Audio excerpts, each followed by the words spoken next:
Mhm.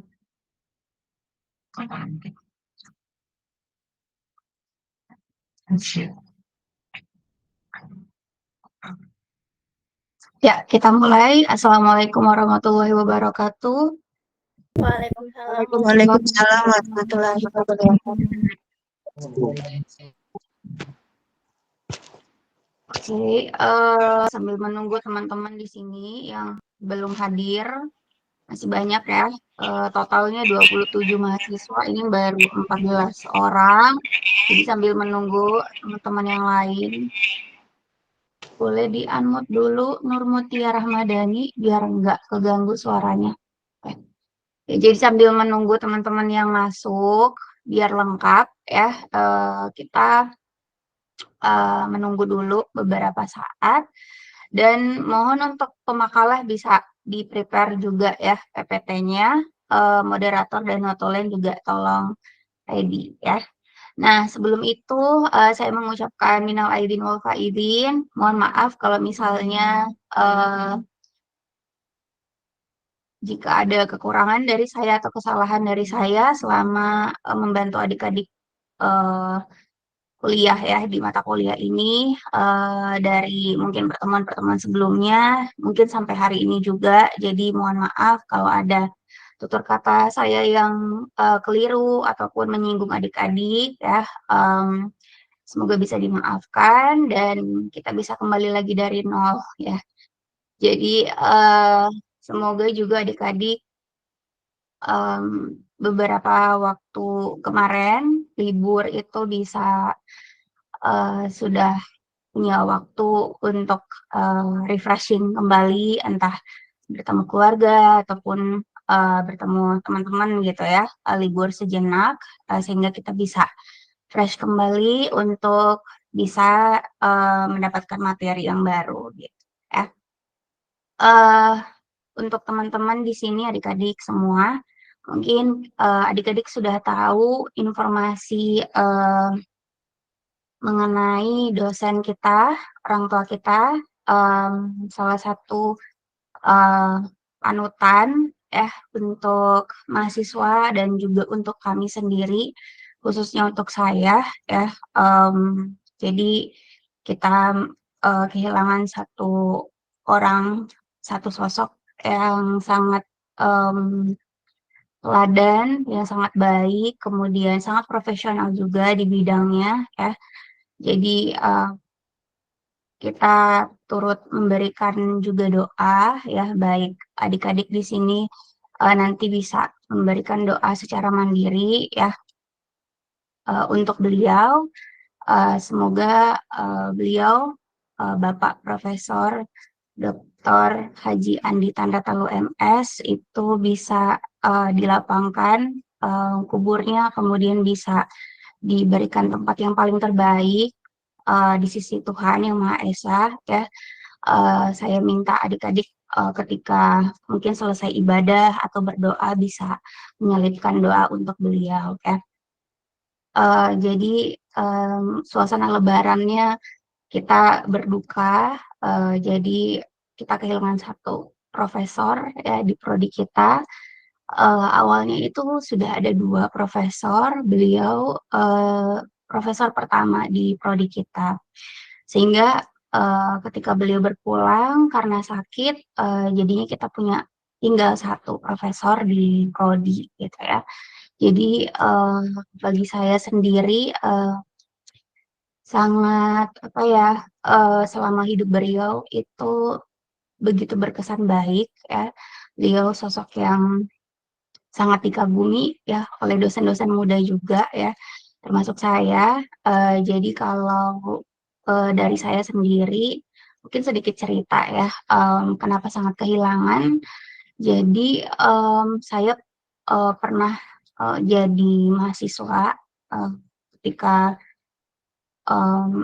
studi di S2 ya. Jadi beliau mengajar di beberapa mata kuliah di Pasca Sarjana Unpad ya. Dan beliau sangat memberikan banyak sekali input gitu ya. Dan sekaligus juga karena waktu kecil ya, saya itu pindah ya, jadi orang tua, pindah, pekerjaannya, dari Jawa ya ke Palu, itu belum punya siapa-siapa gitu ya, kita tidak punya orang, terdekat, keluarga gitu ya. Jadi kami, keluarga mandiri yang, satu-satunya berpisah dengan keluarga besar di Jawa, sehingga ketika, pindah ke Palu, itu waktu saya umur 2 tahun ya, itu, saya pernah dititipkan di, rumah beliau gitu ya, dan beliau juga yang membantu kami gitu dalam proses pemindahan, rumah gitu ya. Jadi sangat, membantu sekali beliau, dan selain sebagai dosen profesional, beliau dosen senior, tapi juga sebagai orang tua gitu ya. Mungkin sangat disayangkan juga untuk adik-adik, belum pernah mungkin ya, mendapatkan pengalaman diajar beliau atau, beliau masuk ke kelas gitu ya. Jadi, sangat kehilangan sebenarnya, ketika kalian, eee, bisa seharusnya mendapatkan pengajaran ataupun materi bimbingan dari beliau gitu ya, harusnya. Jadi untuk adik-adik yang juga tertarik di bidang botani dan tumbuhan, itu beliau biasanya sebagai pembimbing satu gitu ya untuk skripsi. Jadi, karena kehilangan beliau jadinya mungkin kalian juga nggak punya kesempatan untuk bisa dibimbing sama beliau ya. Jadi itu sangat disayangkan sekali. Ya jadi minta doanya, untuk adik-adik, semuanya ya. Jadi kalau misalnya ada, info terbaru terkait takziah di hari-hari berikutnya, nanti mungkin kalau ada adik-adik yang berkenan bisa mengunjungi rumah duka yang mungkin dekat rumahnya di sekitaran kampus atau perumahan dosen, itu bisa berkunjung ke sana gitu ya, sambil silaturahim dengan keluarga yang berduka gitu ya. Mungkin itu untuk infonya ya, sedikit gloomy. Oke. Ya, di sini sudah ada lumayan ya orang yang terkumpul, masih ada beberapa orang di sini yang belum hadir ya. Jadi, silakan kalau misalnya masih mau masuk silakan ya, bisa masuk. Mmm, oke, sudah di-share screen PowerPoint-nya. Materi hari ini terkait esensialisme. Jadi ini adalah salah satu aliran kedua, di filsafat pendidikan. Di 2 minggu kemarin kalian sudah, berkenalan dengan filsafat pendidikan progresivisme. Jadi kalau untuk esensialisme ini sedikit info, merupakan filsafat pendidikan yang muncul setelah progresif ya. Jadi nanti kita bakal lihat seperti apa, infonya yang akan dibahas oleh pemakalah. Di sini, kalau dari makalah itu ada, saya cek dulu ya, pemakalahnya ada 2 orang, ada Izat, kemudian ada Citra. Kalau di Google Meet sendiri apakah sudah ada orang-orangnya? Ada, Bu. Udah, Ibu. Oke. Sip. Untuk moderator, ada yang mau jadi moderator?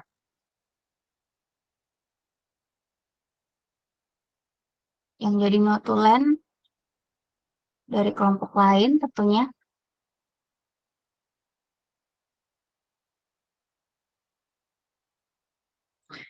Ini saya mau kasih info ya, mungkin adik-adik lupa kalau,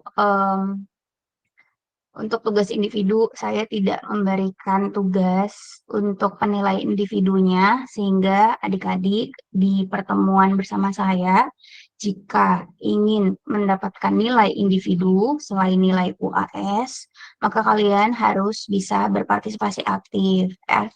Jadi selain jadi moderator dan jadi notulen, bisa jadi yang bertanya ataupun menambahkan. Saya mau memberikan info kepada yang belum ada nilainya terhitung pertemuan ke-9 ya. Ini ada banyak sekali yang belum ada nilainya. Elsha, Nilu Putu Ekayanti, Nurrahma, Muhajir, Reski, Amalia, Isra, Muhammad Lutfi, Firmansyah, Suci Rahmawati, Rusni, Nur Mutia Rahmadani, Ningsi Aryani, Amanah, Ikrasari, Wulan Purnamasari, Nurrahma Mutia, Nurul Zagita, Izat, Citra, Reski, dan Dea. Ya. Jadi sisanya sudah ada nilainya. Tapi kalau misalnya sudah ada nilainya, kalau mau ditambah lagi silakan. Dari situ semoga bisa ada motivasi biar kita bisa aktif. Jadi bukan hanya saya saja yang bicara ataupun pemakalah saja yang bicara. Silakan, siapa yang mau jadi moderator dan notulen?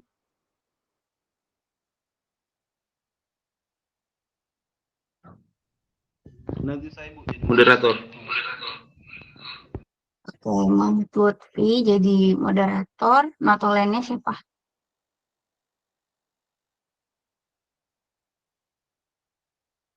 Notulen? Gak ada yang mau dapat nilai kah? Notulennya?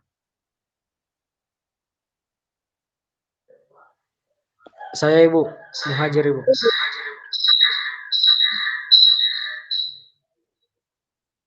Boleh di-unmute, Muhajir. Jadi nanti kalau sudah selesai, yang bertanya dan yang menambahkan boleh dicatat. Kemudian nanti entah kamu mau tulis tangan ataupun ketik silakan. Dan kalau sudah selesai boleh di-upload di Google Classroom ya. Jangan lupa tulis nama moderator dan juga nama kamu sendiri untuk saya nilai. Gitu. Iya Ibu. Oke, terima kasih. Sudah ada moderator dan notulen. Mungkin bisa kita mulai saja untuk efisien waktunya. Saya persilakan kepada moderator waktu dan tempatnya. Silakan. Baik, terima kasih. Assalamualaikum warahmatullahi wabarakatuh. Waalaikumsalam warahmatullahi Waalaikumsalam warahmatullahi wabarakatuh. Waalaikumsalam Warahmatullahi wabarakatuh. Untuk mempersingkat waktu, saya sebagai moderator akan membuka forum kali ini. Kepada kelompok 3, saya persilakan untuk mempresentasikan hasil materinya, makalahnya yang berjudul esensialisme. Kepada kelompok 3, saya persilakan.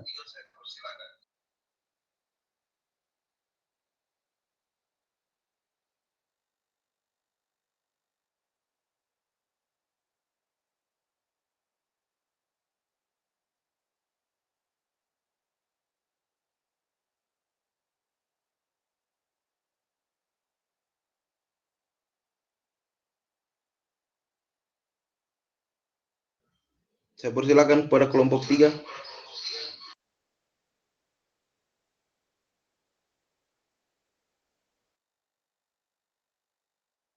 Baik, Assalamualaikum warahmatullahi wabarakatuh. Waalaikumsalam warahmatullahi Di wabarakatuh. sini saya akan mempresentasikan makalah kami yang berjudul esensialisme. Latar belakang dari makalah ini yaitu dalam pertumbuhannya filsafat sebagai hasil pemikiran para ahli filsuf sepanjang kurun waktu tentang objek permasalahan hidup di dunia. Dalam pandangan para filosof, ada kalanya saling kuat menguatkan, namun tak jarang pula antara filosof satu dan yang lainnya berbeda, bahkan berlawanan pandangan. Hal ini tentu saja karena masing-masing filosof menggunakan pendekatan yang berbeda meskipun objeknya sama. Karena perbedaan dalam pendekatan tentu saja akan berbeda pula hasil kesimpulan. Next. Adapun rumusan masalah. Lanjut perkembangan filsafat esensialisme. Secara etimologi, esensialisme berasal dari bahasa Inggris, yakni esensial atau inti atau pokok dari sesuatu, dan isme berarti aliran, mazhab atau paham. Menurut Bramel, bahwa esensialisme ialah aliran yang lahir dari perkawinan dua aliran dalam filsafat, yakni idealisme dan realisme. Aliran ini menginginkan munculnya kembali kejayaan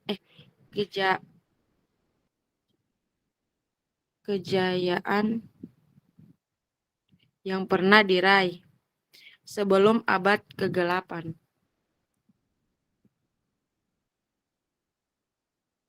Next, perkembangan filsafat esensialisme. Esensialisme muncul pada zaman Renaissance dengan ciri-ciri utama yang berbeda dengan progresivisme, yaitu tumbuh dan berkembang di sekitar abad 11, 12, 13, dan 14 Masehi. Di dalam zaman Renaissance itu telah berkembang dengan megahnya usaha-usaha untuk menghidupkan kembali ilmu pengetahuan dan kesenian serta kebudayaan purbakala, terutama di zaman Yunani dan Romawi purbakala. Next. Selanjutnya akan dibacakan teman saya.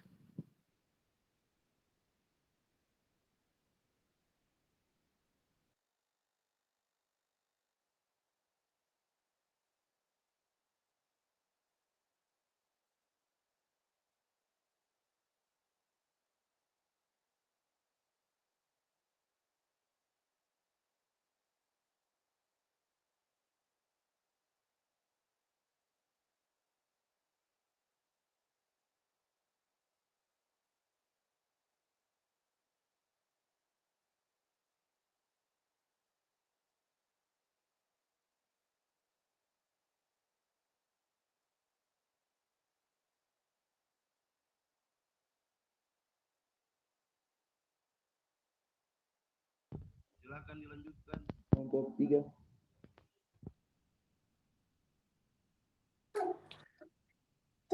Baik, selanjutnya saya akan melanjutkan, yaitu prinsip-prinsip filsafat esensialisme. Yang pertama ada pendidikan haruslah dilakukan melalui karena usaha keras tidak begitu saja timbul dari dalam diri siswa. Yang kedua ada inisiatif dalam pendidikan ditekankan pada guru bukan pada siswa. Ketiga, ada inisiatif proses pendidikan adalah asimilasi dari mata pelajaran yang telah ditentukan. Keempat, sekolah harus mempertahankan metode-metode tradisional yang bertautan dengan disiplin mental. Kelima, tujuan akhir pendidikan adalah untuk meningkatkan kesejahteraan umum, merupakan tuntutan demokrasi yang nyata. 6. Metode-metode tradisional yang bertautan dengan disiplin mental merupakan metode yang diutamakan dalam pendidikan di sekolah. Next.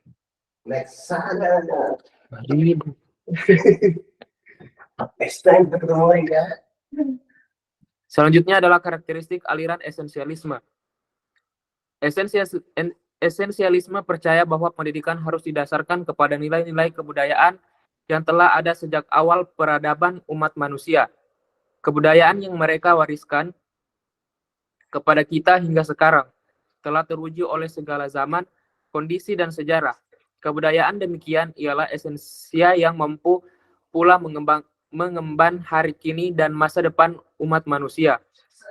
Kebudayaan sumber ini tersimpul dalam ajaran para filosof, ahli pengetahuan yang agung, yang ajaran dan nilai-nilai ilmu mereka bersifat kekal dan monumental. Next. Kemudian pandangan-pandangan esensialisme terhadap pendidikan.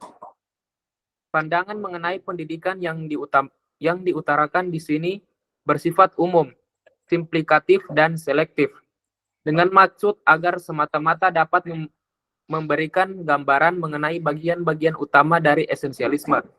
Di samping itu, karena tidak setiap filsuf idealis dan realis mempunyai faham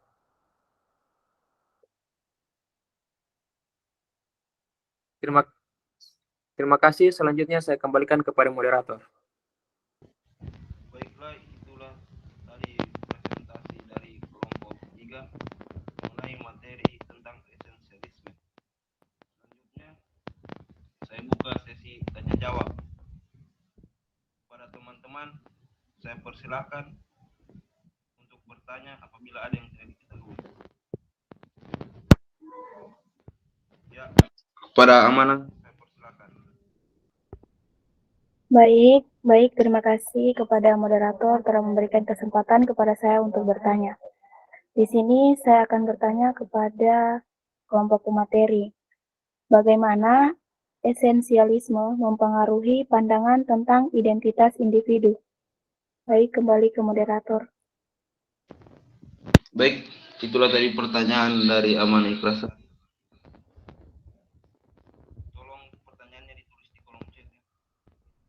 Selanjutnya pada Fiona. Saya persilakan. Baik, terima kasih kepada moderator telah memberikan kesempatan kepada saya.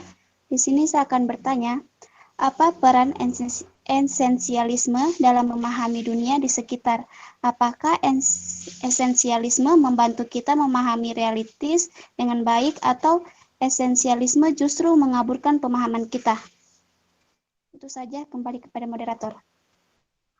Baik, terima kasih Fiona. Tolong pertanyaannya ditulis di kolom chat.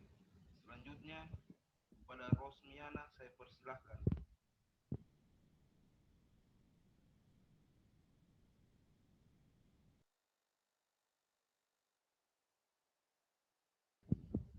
Rosmiana saya persilahkan.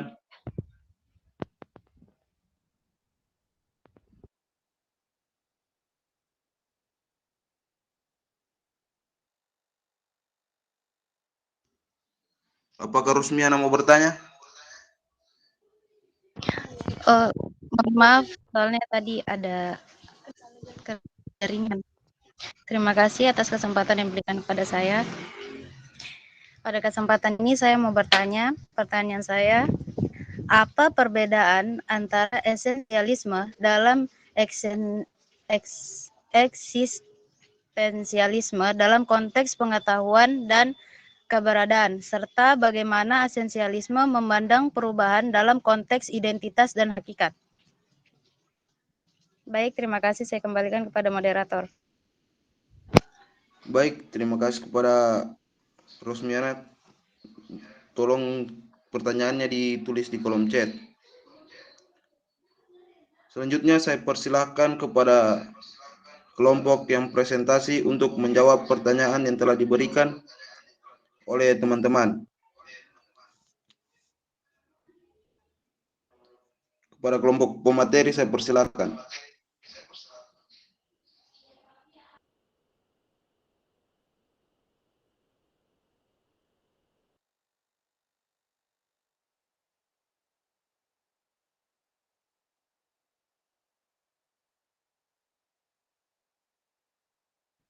Izin menjawab moderator. Ya, saya persilahkan kepada Citra Nurul Agni. Baik, saya akan menjawab pertanyaan dari Fiona, yaitu apa peran esensi dalam memahami dunia di sekitar kita? Apakah esensi membantu kita memahami realita dengan lebih baik atau esensi justru mengaburkan pemahaman kita? Jadi, esensialisme adalah sebuah filosofi yang berpendapat bahwa setiap benda memiliki sifat dasar atau esensi yang menentukan sifat-sifatnya yang lain. Esensi ini dianggap sebagai ciri-ciri fundamental yang membuat suatu benda menjadi apa adanya.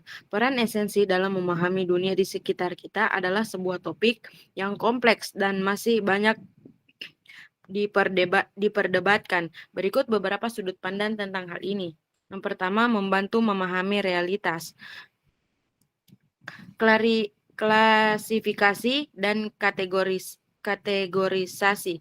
Esensi membantu kita mengklasifikasikan dan mengkategorikan benda-benda di dunia. Dengan memahami esensi suatu benda, kita dapat mengelompokkannya dengan benda-benda lain yang memiliki esensi yang sama. Sama halnya sensing. Hal ini membantu kita memahami hubungan antara berbagai benda dan membangun kerangka kerja mental untuk memahami dunia. Selanjutnya, prediksi dan penjelasan. Memahami esensi suatu benda memungkinkan kita untuk memprediksi perilaku dan menjelaskan fenomena yang terkait dengannya. Contohnya, jika kita tahu bahwa esensi api adalah panas, kita dapat memprediksi bahwa api akan membakar benda-benda yang bersentuhan dengannya. Pemahaman yang lebih dalam.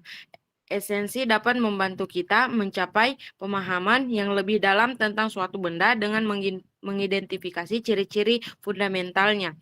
Hal ini memungkinkan kita untuk melihat melampaui sifat-sifat dangkal suatu benda dan memahami apa yang membuatnya menjadi seperti apa adanya. Selanjutnya mengaburkan pemahaman. Terlalu sederhana. Esensialisme dapat menyederhanakan realitas yang kompleks menjadi konsep-konsep yang kaku dan statis. Hal ini dapat mengaburkan pemahaman kita tentang dunia yang sebenarnya yang selalu berubah dan dinamis. Baik, itu saja jawaban dari saya. Saya kembalikan ke moderator. Baik, terima kasih pada Citra Nurul Afni telah menjawab pertanyaan dari Fiona. Selanjutnya kepada teman-teman yang lain, mungkin bisa menanggapi atau apakah ada tanggapan? Pada teman-teman saya persilakan. Ya, saya persilakan kepada Cindy Aulia untuk menanggapi. Saya sedikit menambahkan jawaban dari Citra tadi. Pertanyaan tadi kan apa ya? Oh, tadi pertanyaannya. Pertanyaannya kan, apa peran esensialisme dalam memahami dunia di sekitar kita? Apakah esensialisme membantu kita dalam memahami realitas dengan lebih baik atau esensialisme justru mengaburkan pemahaman kita?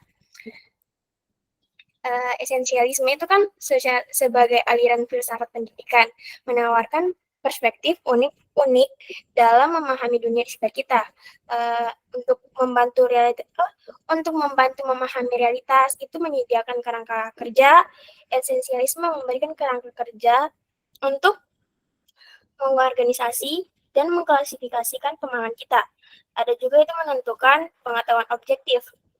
Esensialisme meyakini adanya kebenaran universal dan pengetahuan objektif yang dapat diperoleh melalui studi pendidikan. Selanjutnya ada memahami makna dan nilai.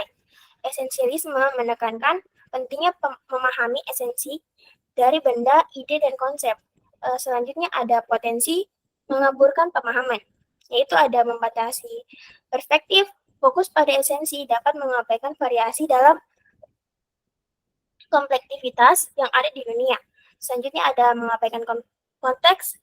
Esensialisme seringkali mengabaikan konteks di mana suatu fenomena terjadi. Ada meremehkan pengalaman individu. Penekanan pada pengetahuan objektif dapat meremehkan nilai pengalaman dan interpretasi individu. Esensialisme ini menawarkan alat yang berharga untuk memahami dunia di sekitar kita. Namun penting untuk menyadari keterbatasannya dan menggunakannya dengan hati-hati. Mungkin hanya itu yang dapat saya tambahkan. Selanjutnya saya berikan kepada moderator. Baik, terima kasih kepada Cindy Aulia telah menambahkan jawaban dari Citra mengenai pertanyaan Fiona. Kepada teman-teman yang lain, barangkali masih ada tambahan.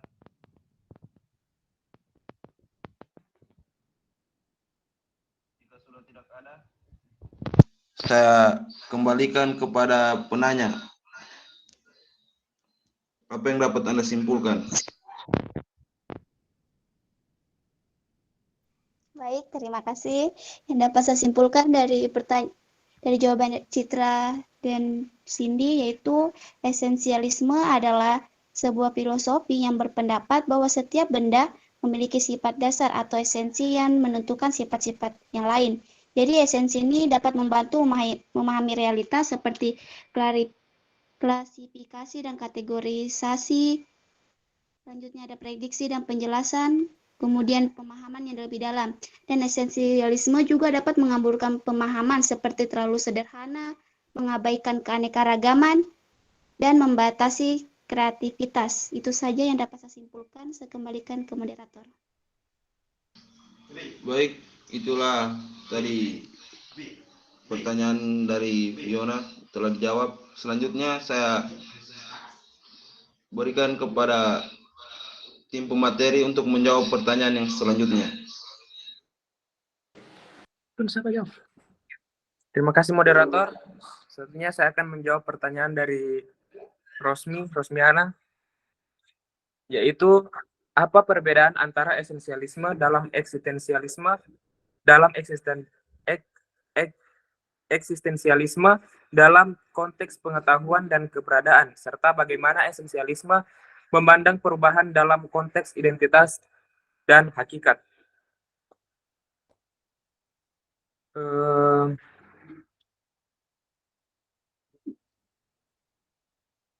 Perbedaan esensialisme dan eksistensialisme dalam pengetahuan dan keberadaan. Esensialisme dan eksistensialisme adalah dua aliran filsafat yang memiliki pandangan perbedaan tentang pengetahuan dan keberadaan. Esensialisme yaitu ada pengetahuan, berfokus pada esensi atau hakikat fundamental dari segala sesuatu. Pengetahuan diperoleh dengan memahami esensi ini. Kemudian ada keberadaan, menekankan keberadaan individu dan pengalaman pribadi mereka. Makna dan nilai dalam hidup ditentukan oleh individu itu sendiri. Kemudian eksistensialisme. Ada pengetahuan berfokus pada pengalaman individu dan interpretasi mereka terhadap dunia. Pengetahuan bersifat subjektif dan bergantung pada perspektif individu. Kemudian ada keberadaan, menekankan kebebasan dan tanggung jawab individu. Individu bertanggung jawab untuk menciptakan makna dan nilai dalam hidup mereka sendiri. Perbedaan utama ada aspek pengetahuan. Di esensialisme berfokus pada esensi dan eksistensialisme berfokus pada pengalaman individu. Kemudian ada aspek sifat pengetahuan. Di esensialisme objektif dan universal, dan eksistensialisme bersubjektif dan individual. Kemudian ada aspek keberadaan. Di esensialisme menekankan esensi manusia. Kemudian eksistensialisme menekankan kebebasan individu. Kemudian ada aspek makna dan nilai. Esensialisme ditentukan oleh esensi. Kemudian eksistensialisme diciptakan oleh individu. Esensialisme dan perubahan. Dalam konteks identitas dan hakikat, esensialisme memandang perubahan sebagai penyimpangan dari esensi yang benar dan abadi. Identitas dan hakikat individu dianggap tetap dan tidak berubah. Contohnya, seorang esensialis mungkin berpendapat bahwa manusia pada dasarnya adalah makhluk rasional, dan perubahan perilaku atau keyakinan individu hanyalah penyimpangan sementara dari esensi ini. Sebaliknya, eksistensialisme memandang perubahan sebagai bagian integral dari keberadaan manusia. Identitas dan hakikat individu dianggap dinamis dan terus berkembang. Contohnya, seorang eksistensialisme mungkin berpendapat bahwa manusia selalu dalam proses menjadi dan pilihan, dan tidak mereka membentuk identitas dan hakikat mereka sendiri. Terima kasih, saya kembalikan kepada moderator. Itulah jawaban dari pertanyaan.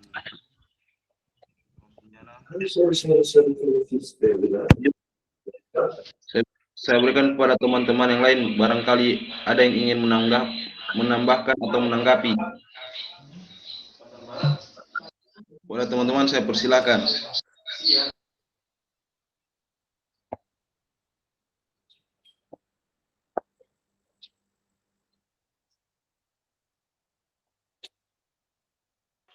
Jika tidak ada, Saya kembalikan kepada penanya.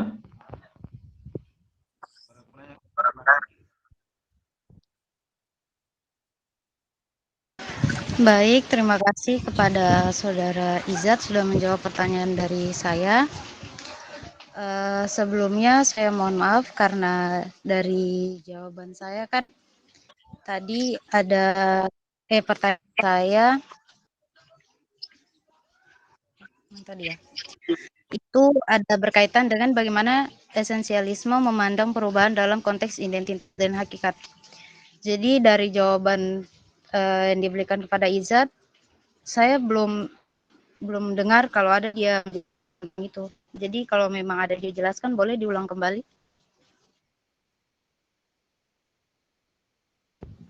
Ya, mungkin kepada pemateri untuk bisa memperjelas kembali jawabannya. Baik, terima kasih. Mohon maaf tadi saya lupa menjawab. Yang bagaimana esensialisme memandang perubahan dalam konteks identitas dan hakikat. Esensialisme cenderung melihat perubahan sebagai sesuatu yang tidak mempengaruhi identitas atau hakikat suatu entitas. Identitas atau hakikat dipandang sebagai sesuatu yang tetap dan tidak berubah meskipun terjadi perubahan fisik atau kontekstual. Terima kasih, saya kembalikan kepada moderator. Baik, itu tadi jawaban dari materi. Bagaimana penanya? Apakah sudah jelas?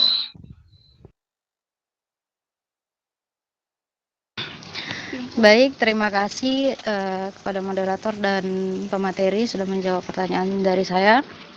Jawabannya sudah jelas dan dapat saya simpulkan ya dari jawaban yang diberikan pemateri, di mana pertanyaan saya itu sebentar.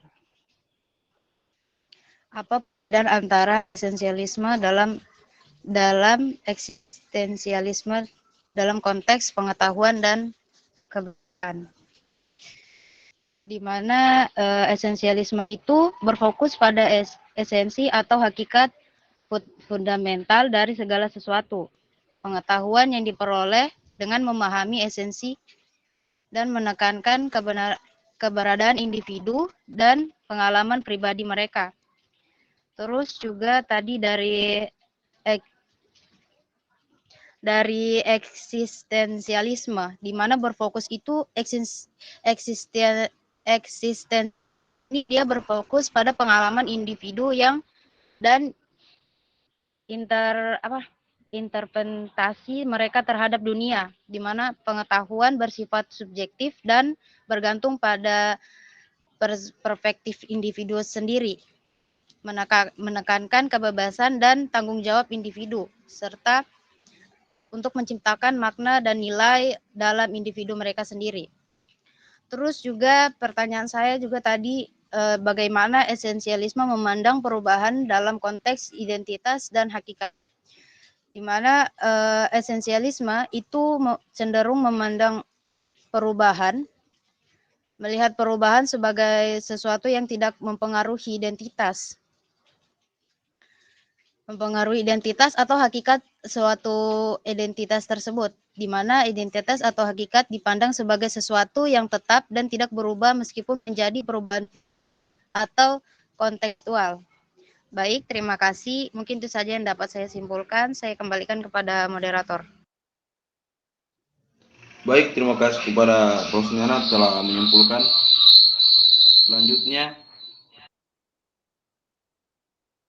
Selanjutnya saya persilakan kepada pemateri untuk menjawab pertanyaan selanjutnya. Kepada pemateri saya persilakan. Baik, terima kasih moderator. Selanjutnya saya akan menjawab pertanyaan dari Amanah Ikrsari, yaitu bagaimana esensialisme mempengaruhi pandangan tentang identitas individu. Jadi esensialisme mempengaruhi pandangan tentang identitas individu melalui konsep pendidikan yang fokus pada esensi atau inti dari pengetahuan dan nilai-nilai budaya yang dianggap fundamental. Esensialisme mendorong penanaman nilai-nilai budaya sebagai bagian integral dari pendidikan, termasuk nilai-nilai sosial, moral, dan kewarganegaraan yang dianggap esensial untuk membentuk karakter siswa. Aliran esensialisme juga memiliki pandangan bahwa pendidikan sebagai upaya dalam memelihara kebudayaan yang menginginkan manusia untuk kembali ke kebudayaan lama yang telah sukses dalam catatan sejarah. Kemudian esensialisme menekankan pentingnya pengetahuan dasar atau inti dalam berbagai disiplin ilmu seperti matematika, ilmu pengetahuan, bahasa, dan sejarah yang menjadi fondasi yang kokoh dalam pendidikan esensialisme. Selanjutnya, pendekatan ini juga tidak hanya fokus pada pendidikan formal, tetapi juga mengusung pandangan bahwa sekolah sebagai sebuah agen transmisi budaya yang melewati kemampuan esensial dan mata pelajaran sebagai warisan dari satu generasi ke generasi berikutnya. Baik, itu saja jawaban dari saya. Saya kembalikan ke moderator. Baiklah, itu jawaban dari pemateri kepada jawaban dari Amanah Ikrasari. Selanjutnya saya persilakan kepada teman-teman yang lain untuk menanggapi atau menambahkan. Saya persilakan kepada teman-teman.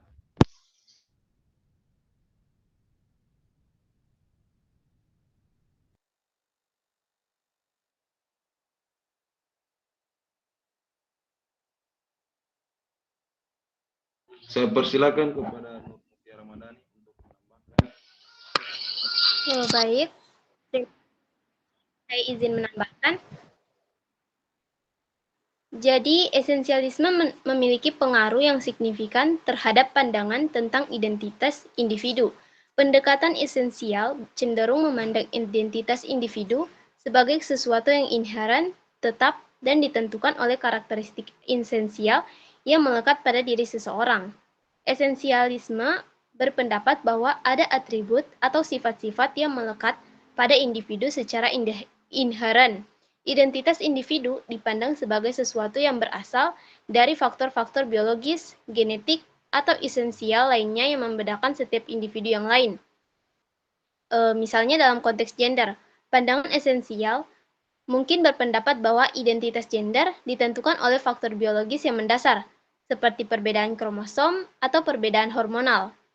Kemudian, pandangan esensial tentang identitas individu cenderung menekankan ketepatan dan stabilitas identitas. Identitas dianggap sebagai sesuatu yang tidak berubah seiring waktu atau pengalaman. Pendekatan yang lebih inklusif dan beragam seperti konstruktivisme atau perspektif sosial konstruksionis menekankan bahwa identitas individu merupakan hasil dari interaksi yang kompleks antara faktor-faktor biologis dan faktor-faktor sosial dan budaya yang beragam. Identitas individu tidak hanya ditentukan oleh faktor-faktor esensial, tetapi juga dapat berkembang dan juga dapat berubah seiring waktu dan konteks. Saya rasa hanya itu saja yang dapat saya tambahkan. Saya kembalikan kepada moderator. Baik, itulah tadi tambahan jawaban dari Nur Mutiara Ramadhani. Selanjutnya, apakah masih ada lagi teman-teman yang ingin menambahkan? Jika sudah tidak ada, saya kembalikan kepada penanya. Apakah sudah mengerti? Sudah jelas dari jawaban yang telah diberikan oleh Citra Nurul Afni dan juga Nur Mutiara Ramadhani. Saya persilakan kepada penanya. Baik, terima kasih kepada kelompok materi dan Nur Mutiara Ramadhani. Nah, di sini saya dapat menyimpulkan bahwa esensialisme mempengaruhi pandangan tentang identitas individu melalui konsep pendidikan yang fokus pada esensi atau inti dari pengetahuan dan nilai-nilai budaya yang dianggap fundamental. Nah, esensial berpendapat bahwa individu memiliki karakteristik esensial yang mendefinisikan siapa mereka sebenarnya yang tidak dapat diubah oleh faktor-faktor eksternal. Ini menyirat bahwa identitas individu lebih terkait dengan sifat-sifat yang melekat padanya daripada faktor-faktor situasional atau budaya. Demikian itu yang dapat saya simpulkan. Kembali ke moderator. Baik, terima kasih kepada Amanah Ikrasari. Itulah tadi sesi tanya jawab pertama. Selanjutnya saya buka sesi tanya jawab yang kedua. Kepada teman-teman, saya persilakan untuk mengajukan pertanyaan. Kepada Elsa, saya persilakan.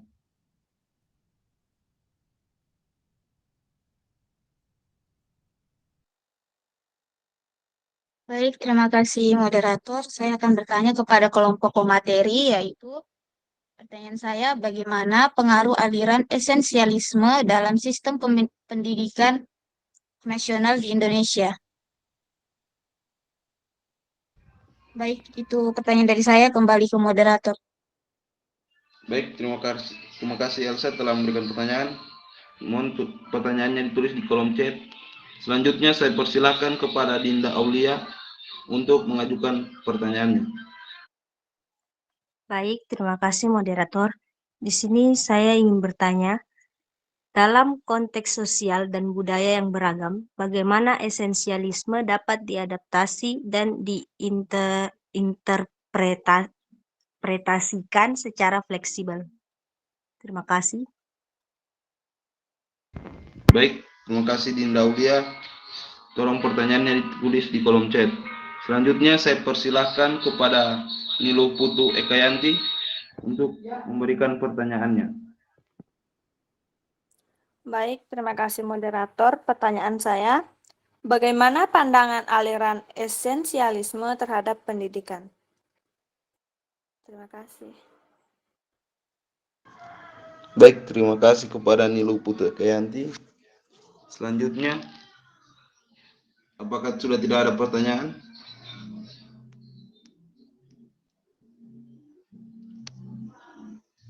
Jika sudah tidak ada, saya persilakan kepada kelompok pemateri untuk menjawab pertanyaan yang telah diberikan oleh teman-teman.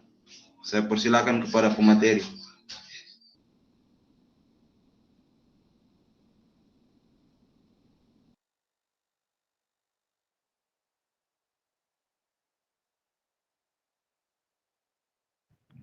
Baik, moderator, saya akan menjawab pertanyaan dari Elsa. Pertanyaannya yaitu, bagaimana pengaruh aliran esensialisme dalam sistem pendidikan nasional di Indonesia?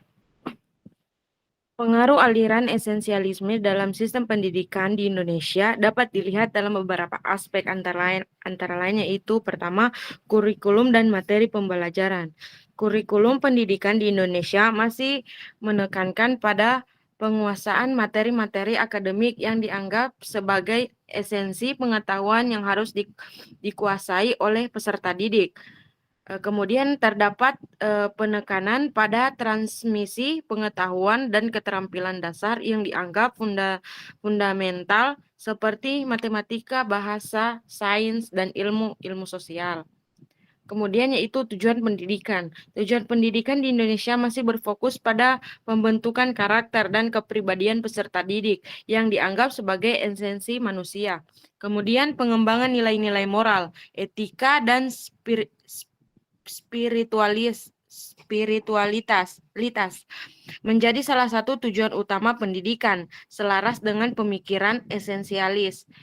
Kemudian ada metode pengajaran. Metode pengajaran di Indonesia masih cenderung berpusat pada guru atau teacher-centered dan menekankan pada transmisi pengetahuan dari guru kepada peserta didik.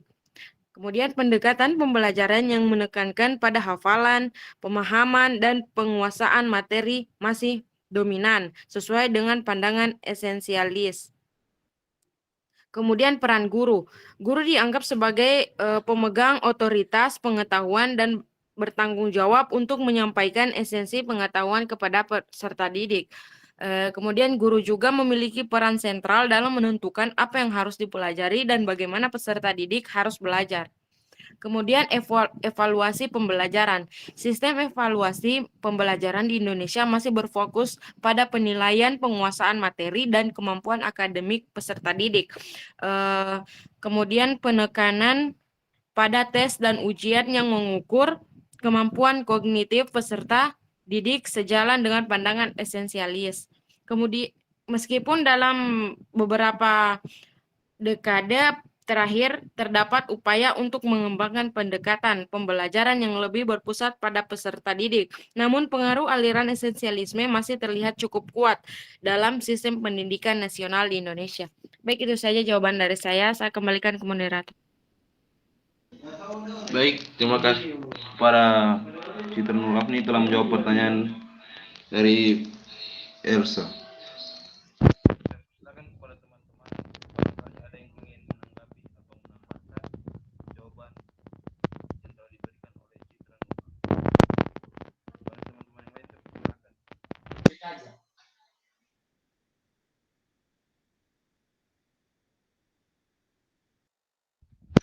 Jika tidak ada yang ingin menambahkan, kembalikan kepada penanya.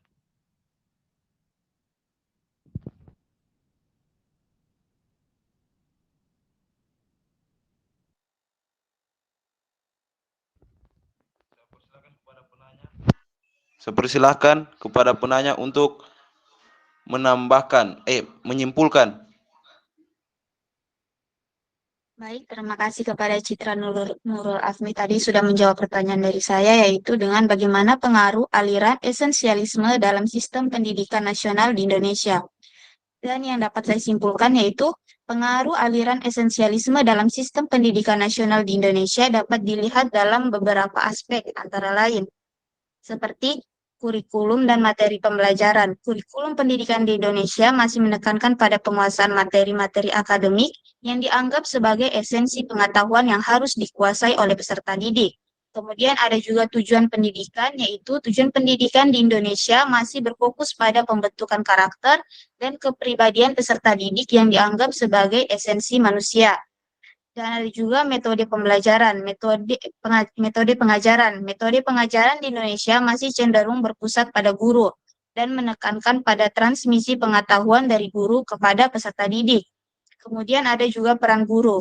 Guru dianggap sebagai pemegang otoritas pengetahuan dan bertanggung jawab untuk menyampaikan esensi pengetahuan peserta didik kepada peserta didik. Kemudian yang terakhir ada evaluasi pembelajaran. Sistem evaluasi pembelajaran di Indonesia masih berfokus pada penilaian penguasaan materi dan kemampuan akademik peserta didik.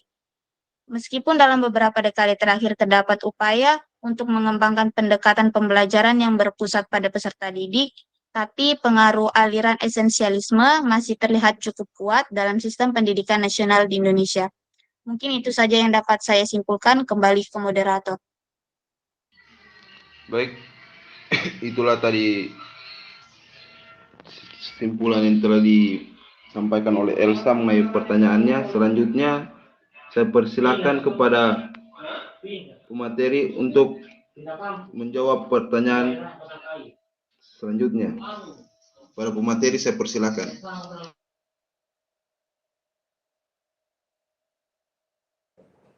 Baik, terima kasih. Saya akan menjawab pertanyaan dari Nilu Putu Ekayanti.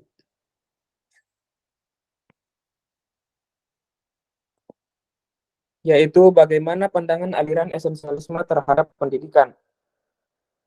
Pandangan aliran esensialisme terhadap pendidikan adalah bahwa pendidikan harus berpijakan pada nilai-nilai yang jelas dan bertahan dalam waktu yang lama, serta memiliki kestabilan. Aliran esensialisme menganggap bahwa pendidikan harus memiliki pijakan pada value yang stabil yang telah teruji oleh waktu. Esensialisme juga memandang bahwa perubahan merupakan kenyataan yang tidak dapat diubah dalam kehidupan sosial. Tujuan umum dari pendidikan esensialisme adalah membentuk seorang yang berguna dan berkompeten. Isi pendidikannya mencakup ilmu pengetahuan sesuai dengan kehendak, dan kurikulum sekolah bagi esensialisme adalah analog dengan miniatur dunia yang bisa dijadikan sebagai ukuran kenyataan, kebenaran, dan keagungan. Terima kasih, saya kembalikan kepada moderator. Baik, terima kasih kepada Izzat telah menjawab pertanyaan dari penanya. Saya persilakan kepada teman-teman yang lain jika ada yang ingin menanggapi atau menambahkan. Ya, saya persilakan kepada Suci Rahmawati untuk menambahkan.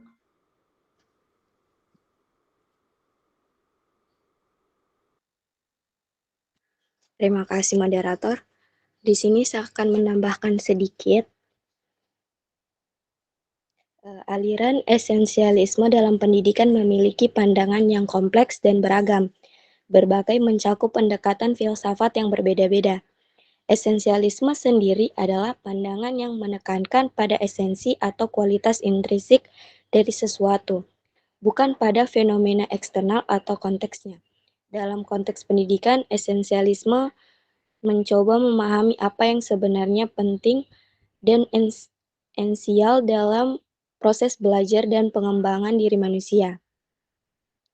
Yang pertama, idealisme. Pandangan ini menekankan pada pengembangan jiwa dan spiritual individu.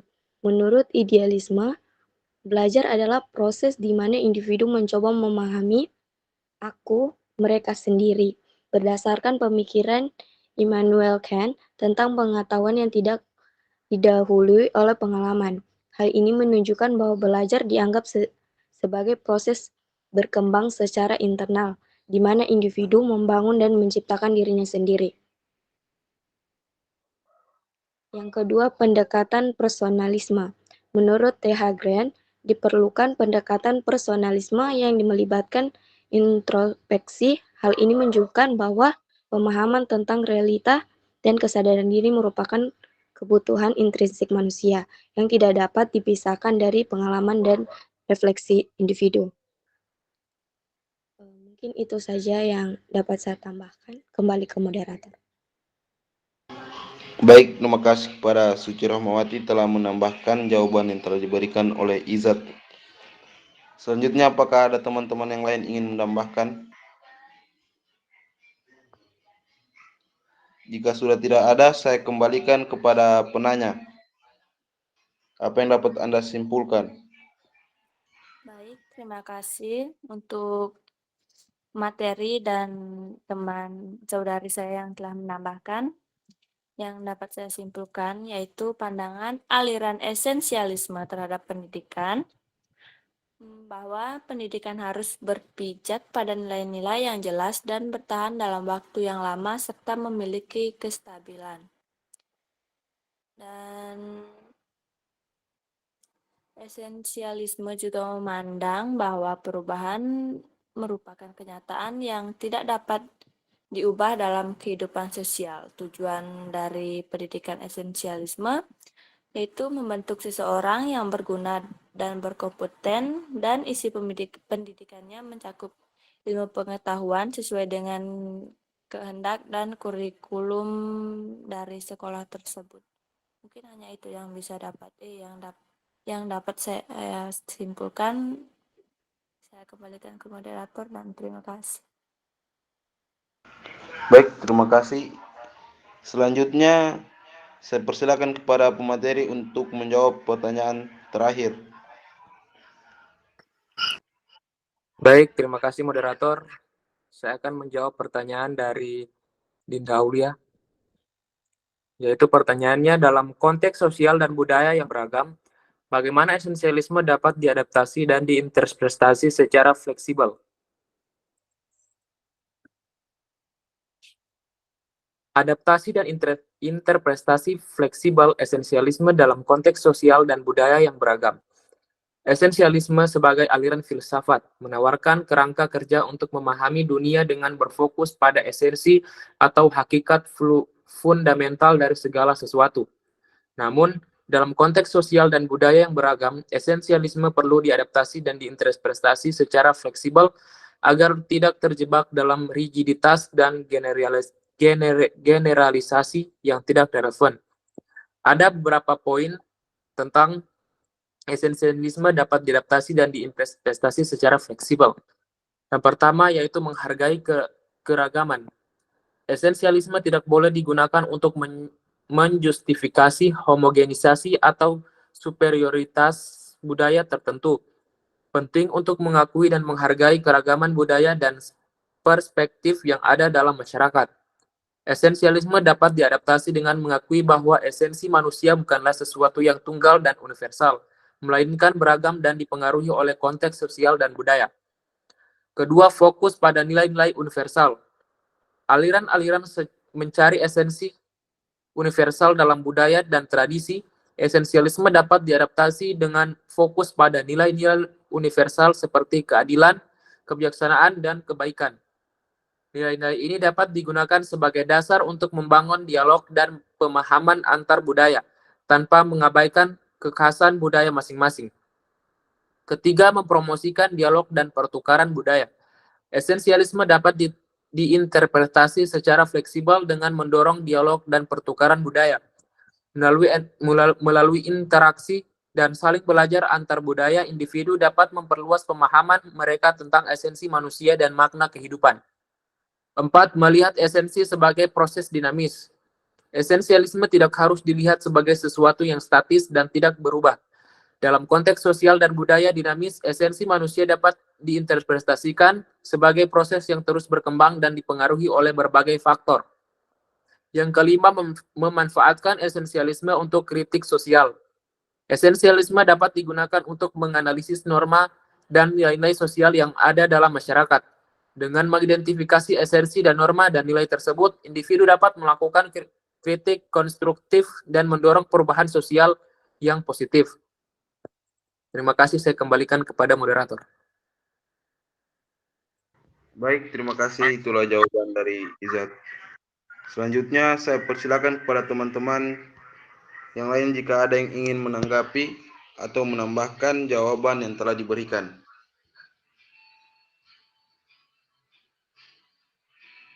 Ya, saya persilakan kepada Rusni R. Haruna.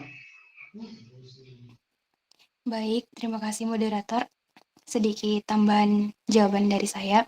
Dari pertanyaannya tadi, dalam konteks sosial dan budaya yang beragam, bagaimana esensialisme dapat diadaptasi dan diinterpretasikan secara fleksibel.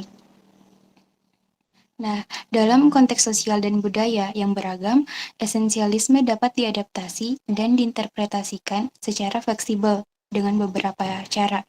Yang pertama, pengakuan dan keberagaman. Meskipun esensialisme menekankan pada sifat inti atau esensi yang ada pada individu dalam konteks yang beragam, penting untuk mengakui bahwa individu memiliki keberagaman yang unik. Esensialisme yang fleksibel dapat mengakui bahwa esensi individu tidak selalu harus seragam atau identik dengan yang lain. Hal ini kemungkinan penghargaan terhadap perbedaan dan pengakuan atas pluralitas identitas individu. Terus yang kedua juga konteks sosial dan budaya. Esensialisme yang fleksibel dapat mengakui peran penting konteks sosial dan budaya dalam membentuk identitas individu. Yang ketiga juga ada pembelajaran yang inklusif.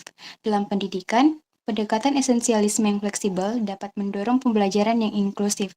Berarti mengakui bahwa keberagaman siswa dalam hal latar belakang, kepercayaan, nilai-nilai, dan kebutuhan individu mereka. Terus yang selanjutnya ada mengakui perubahan dan perkembangan. Esensialisme yang fleksibel juga dapat mengakui bahwa identitas individu dapat mengalami perubahan dan perkembangan seiring waktu, atau esensi individu tidak selalu harus dianggap sebagai entitas yang statis. Pandangan ini memungkinkan bahwa pemahaman identitas individu dapat berkembang dan berubah sejalan dengan pengalaman, refleksi, dan pertumbuhan pribadi. Itu saja yang dapat saya tambahkan dari jawaban saudara Iza tadi. Selanjutnya saya kembalikan kepada moderator. Baik, terima kasih kepada Rusni telah menambahkan jawaban yang telah diberikan oleh Izzat. Selanjutnya, para teman-teman yang lain barangkali masih ada yang ingin menambahkan. Jika sudah tidak ada, saya kembalikan kepada penanya. Apakah sudah jelas apa yang dapat Anda simpulkan? Terima kasih untuk pemateri dan Rusni telah menjawab pertanyaan saya. Jawaban yang telah diberikan sangat jelas dan dapat saya pahami. Di sini saya dapat menyimpulkan esensialisme yang diadaptasi secara fleksibel dapat menjadi alat yang berharga untuk mempersiapkan generasi muda untuk hidup dan bekerja di dunia yang semakin beragam dan saling terhubung. Terima kasih, saya kembalikan ke moderator.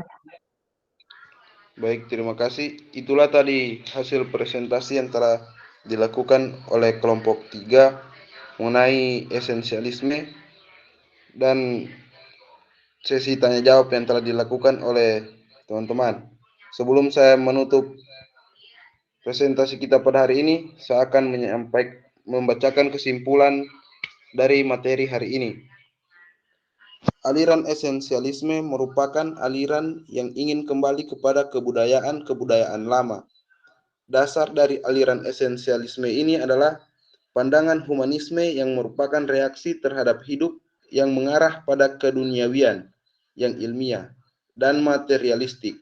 Tujuan daripada pendidikan yang hendak dicapai oleh para ahli adalah untuk mewujudkan agar anak didik dapat hidup bahagia demi kebaikan hidupnya sendiri. Mungkin itu saja yang dapat saya simpulkan. Selanjutnya saya kembalikan kepada Ibu dosen pengampu untuk menambahkan.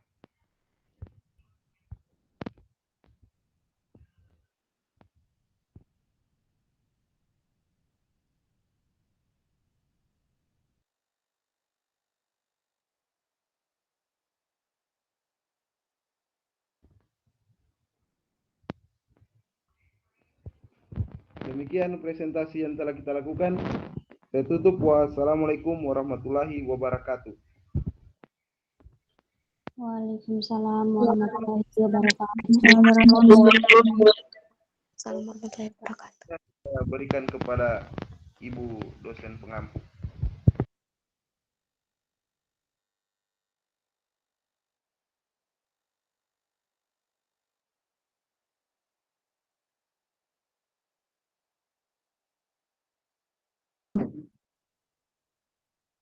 Baik, tadi sudah dilakukan diskusi. Terima kasih moderator sudah memandu jalan diskusi kita. Materinya tentang esensialisme ya. Jadi tadi pertanyaannya beragam ya. Ada yang mulai dari pertanyaan tentang secara umum esensialisme itu memandang hakikat seperti apa, kehidupan itu seperti apa, sampai ke pendidikan ya. Jadi memang khusus untuk mata kuliah ini kita memang fokusnya ke pendidikan untuk aliran-alirannya ya. Tapi boleh saja jika adik-adik mau bertanya tentang pertanyaan secara umum ya. Nah, tadi sudah terjawab juga pertanyaannya dari pemakalah dan juga dari yang menambahkan di luar dari pemakalah audiens ya. Terima kasih. Jadi nanti minta tolong notulen bisa mencatat apa saja tadi yang sudah ditanya dan yang bertanya ya orangnya dan juga pertanyaannya ya. Baik, mungkin ada sedikit waktu untuk saya bisa menambahkan. Sebenarnya menarik ada yang membandingkan antara filsafat pendidikan esensialisme dengan eksistensialisme ya. Kalau kita lihat di timeline perkuliahan itu, kalau eksistensialisme nanti akan dibahas di pertemuan ke-13, jadi pemakalah di pertemuan ke-13 nanti mungkin bisa lebih mendalami mengenai eksistensialisme ya. Nah, kalau dari saya sendiri, saya juga tadi sempat membuka juga sumber di internet, apa bedanya antara esensial dengan eksis gitu ya. Jadi kalau esensial itu dengan eksistensialisme hampir mirip-mirip mereka ya. Cuman sedikit berbeda di bagian sumber dan tujuannya atau kayak dari mana mau ke mananya gitu ya. Jadi kalau esensial itu dikatakan bahwa sesuatu itu dia harus ada tujuannya dulu gitu ya, ada impact-nya dulu baru sesuatu itu berarti gitu ya. Jadi misalnya kayak manusia itu harus berguna dulu atau dia itu harus menjalankan tugasnya sebagai manusia dulu baru dia dikatakan manusia gitu ya. Kalau filsafatnya seperti itu gitu. Jadi kita harus bermanfaat dulu baru kita itu dikatakan sebagai ada gitu ya. Sementara kalau eksistensialisme, eksis itu artinya ada dulu gitu. Jadi si manusianya ada dulu, fisiknya ada, baru dia berpikir apa yang mau dilakukan gitu ya. Jadi kelihatan arahnya di situ ya.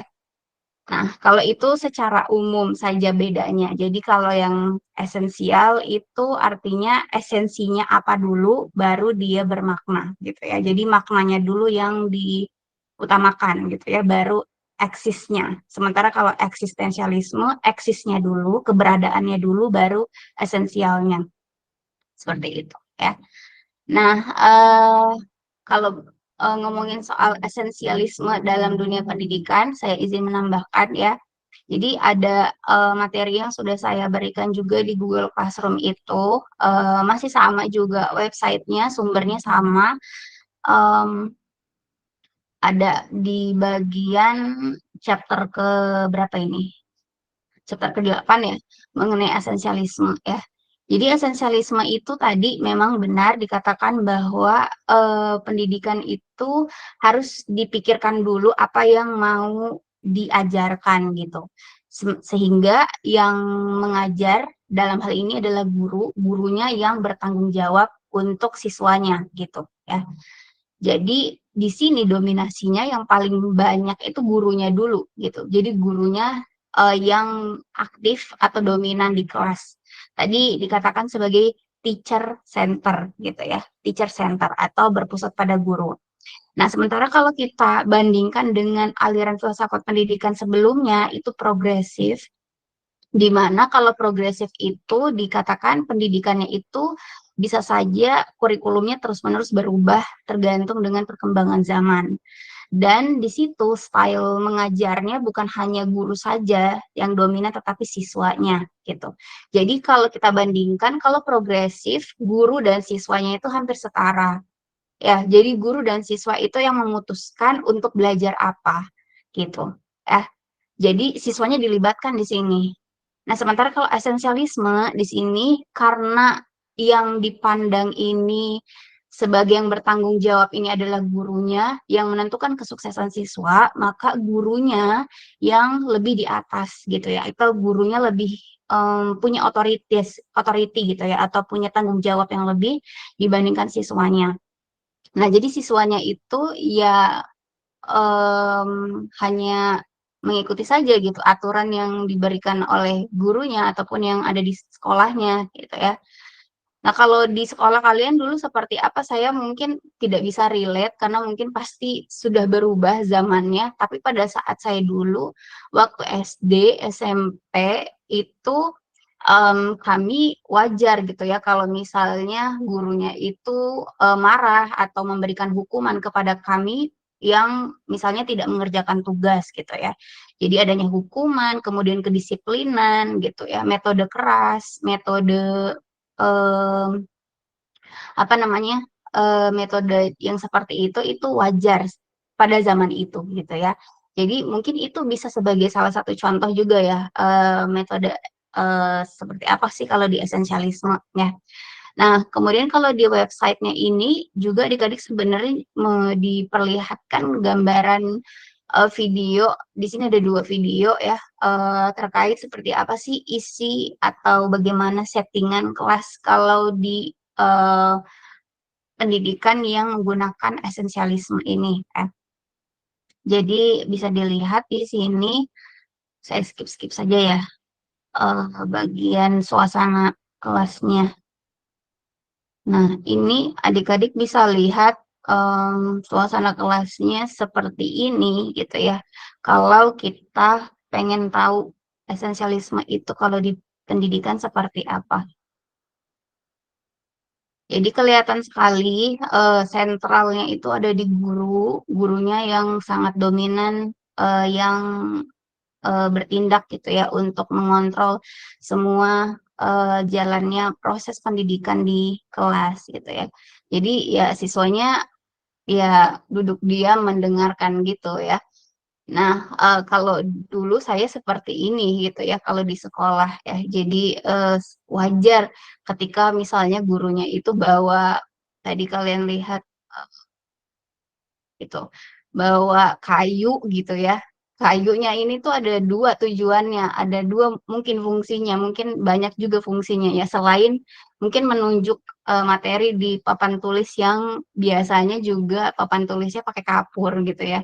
Jadi menunjuk materi yang mungkin ditulis oleh gurunya, atau satunya lagi tujuan si kayu itu adalah untuk mendisiplinkan siswa gitu ya. Jadi bisa aja ketika gurunya itu ngajar, ada siswanya yang sambil ngobrol atau gangguin temennya atau ribut, bisa jadi itu metodenya pakai kekerasan gitu ya, untuk mungkin mukul atau untuk ngetok-ngetok meja gitu ya, biar siswanya bisa disiplin gitu. Jadi esensialisme itu tadi memang sudah disinggung sama pemakalah bahwa yang diajarkan itu adalah materi inti-intinya atau yang fundamental yang penting-pentingnya.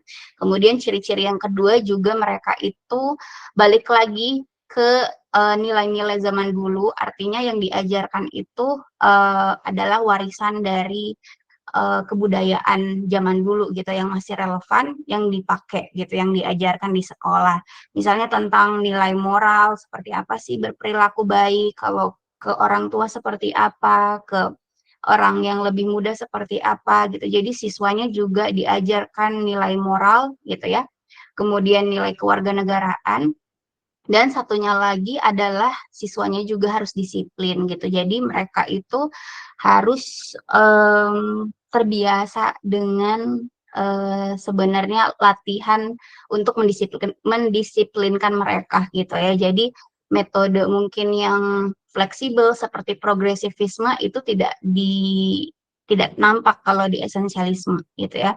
Jadi kalau progresif itu suasana belajarnya seolah-olah seperti fun gitu ya, kemudian tidak terlalu serius, cair gitu ya, mengalir, fleksibel. Nah, tapi kalau esensialisme di sini kelihatannya gurunya itu memang benar-benar harus membuat siswanya itu serius dan fokus gitu ya. Jadi siswanya diharapkan mereka itu punya kebiasaan kalau pada saat belajar di kelas mereka harus serius gitu ya, atau mereka tuh nggak boleh menyia-nyiakan waktu, sehingga disiplin mereka tinggi juga gitu ya. Karena mungkin esensialisme ini memandang bahwa dunia yang akan dihadapi oleh siswa nantinya ketika mereka besar itu kan pasti akan lebih keras gitu ya. Tantangannya akan lebih besar dibandingkan dengan zaman dulu gitu ya. Apalagi sekarang kalau kita lihat gitu ya. Jadi persaingan itu semakin ketat sehingga siswanya harus punya mental baja gitu ya. Jadi mentalnya tuh harus kuat ya. Mentalnya harus kuat, kemudian mereka harus terlatih untuk menghadapi kesulitan ataupun menghadapi tantangan gitu ya, dari metode belajar yang dilakukan oleh gurunya di kelas seperti itu ya. Tetapi kalau kita bandingkan, sebenarnya tujuan dari progresivisme dengan esensialisme itu sebenarnya hampir sama gitu. Jadi yang pertama, siswanya itu diminta untuk bisa punya kemampuan berpikir kritis dan kemudian mereka juga bisa adaptif gitu ya. Tapi metodenya yang berbeda. Yang satu mungkin dengan cara yang bisa saja fun untuk anak-anaknya gitu ya, jadi bisa fleksibel belajarnya. Tapi yang satu lagi, siswanya itu harus serius gitu ya, atau harus punya kedisiplinan yang tinggi di situ ya. Nah, selain dari video ini, adik-adik juga bisa lihat ada video kedua juga, mungkin lebih up to date dibandingkan video sebelumnya. Kalau video sebelumnya itu dia suasananya kayak zaman dulu sekali ya. Kalau yang ini mungkin menyesuaikan dengan abad sekarang ya, abad 21, jadi kelihatannya lebih modern ya suasana kelasnya. Kalau kita lihat di sini tentunya ini bukan di Indonesia ya videonya. Jadi settingan kelas internasional ya, di luar negeri. Nah, kalian bisa lihat di sini suasana kelasnya, ada siswa, kemudian ada guru, mereka berkelompok ya, diskusi ya. Ini hampir seolah-olah kayak progresif gitu ya. Mereka diajak diskusi, tapi tadi kalau kalian notice, setiap kelompok itu harus selalu ada guru yang mendampingi, atau gurunya itu benar-benar dekat dengan siswanya. Dan salah satu cirinya juga di sini sangat dominan adanya ceramah dari guru, atau gurunya memaparkan materi di papan tulis gitu. Jadi gurunya benar-benar jadi sumber utama belajarnya siswa, kemudian si siswanya bisa saja nanti setelah mereka memahami materi, mereka kelompok gitu. Jadi peran guru di sini sangat dominan sekali untuk kesuksesan belajar di kelas gitu ya.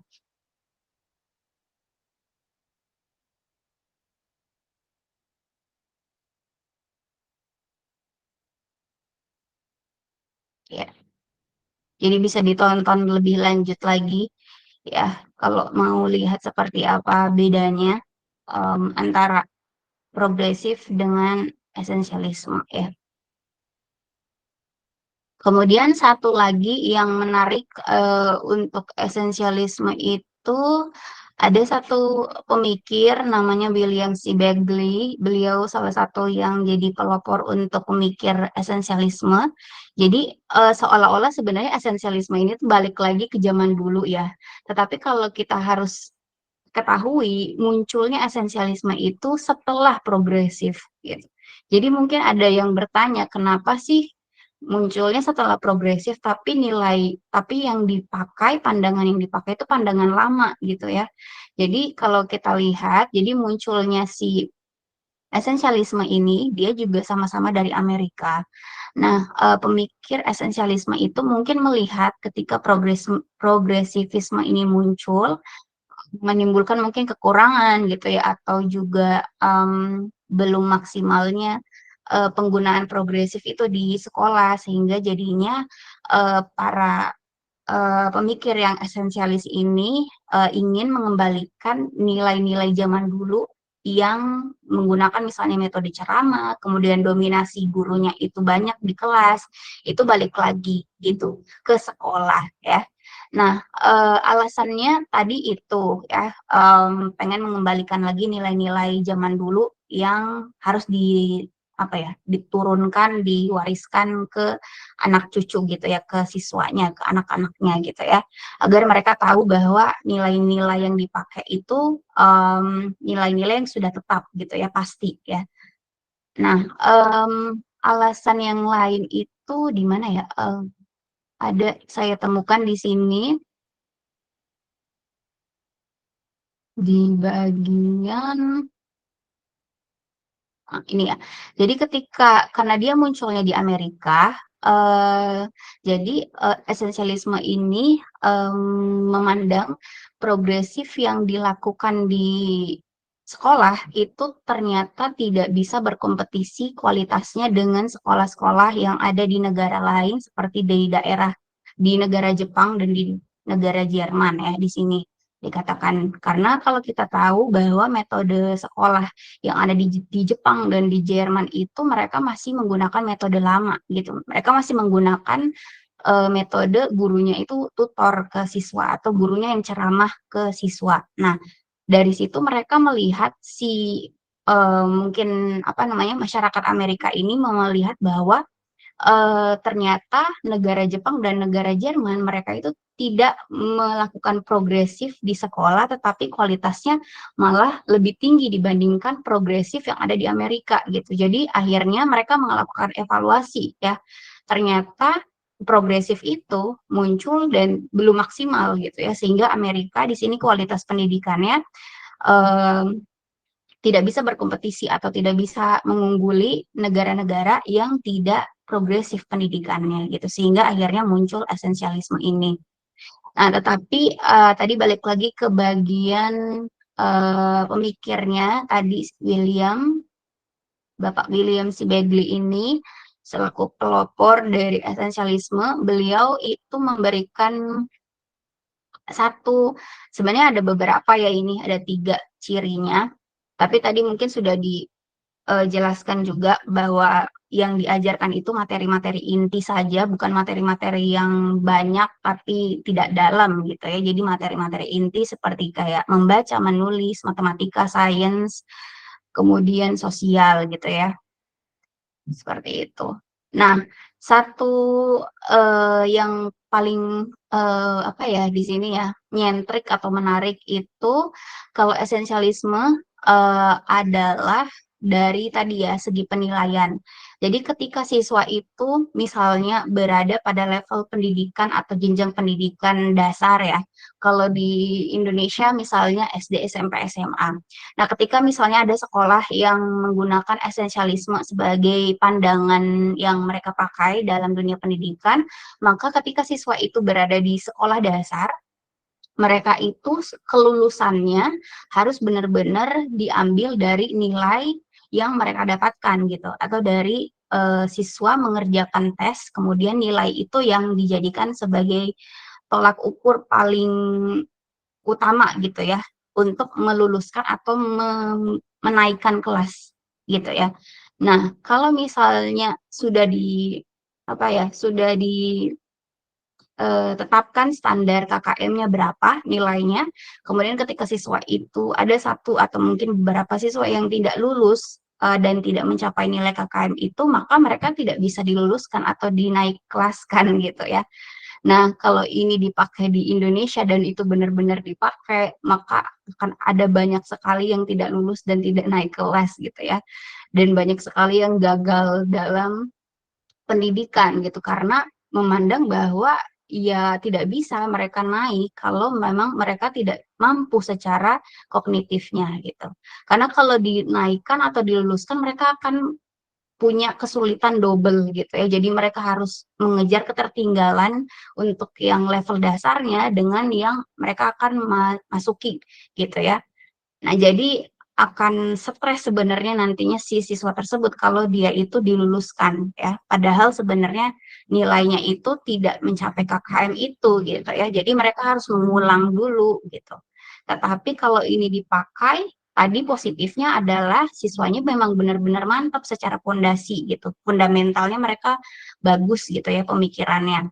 Tapi kalau negatifnya, kalau itu diterapkan di sekolah di Indonesia, akan ada banyak yang tidak lulus dan tidak naik kelas, dan tentu pastinya orang tua bakal tidak ada yang terima gitu ya kalau misalnya anaknya itu tidak lulus atau tidak naik kelas gitu ya. Jadi nanti mungkin orang tua bakal tidak setuju, tidak puas dengan sistem sekolah yang seperti itu gitu ya.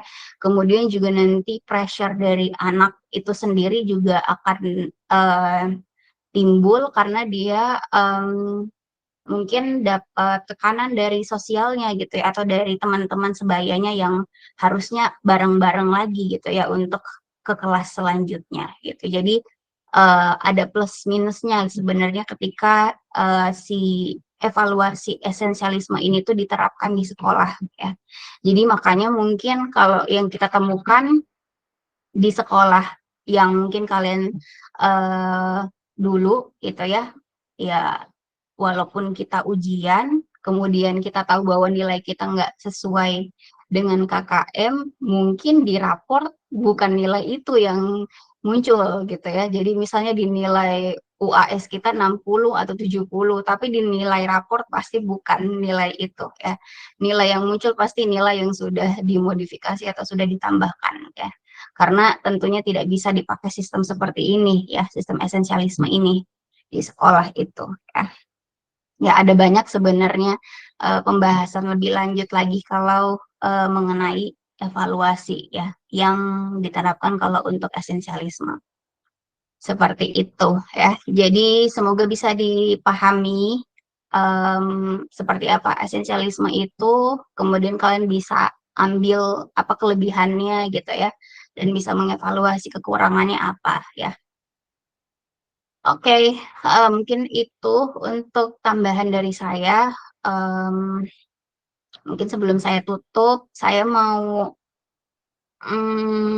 mengkonfirmasi karena tadi saya juga sambil menyimak adik-adik sambil absen ya secara langsung ya. Jadi saya lihat satu-satu orangnya. Di sini ada beberapa orang yang belum saya kasihkan hadir atau alfa atau izin karena memang belum saya konfirmasi ke kalian. Jadi saya tanya untuk yang saya panggil ini yang belum saya kasih hadir ya. Jadi ada Desiana, kemudian ada Dea Febrianti, Firmansyah, Ningsi, dengan Wulan. Apakah ada orangnya di sini di Google? Hadir Ibu. Oh, Desian ada. Sisanya yang tadi ada lagi. Jadi ada Dea Febrianti, Firmansyah, Ningsih, dan juga Wulan ya. Kalau misalnya ada info terkait orang-orang tadi yang bersangkutan, tolong bisa info langsung ke saya, bisa ditulis di Google Classroom apakah izin atau sakit ya. Tapi sementara saya kasih Alfa dulu.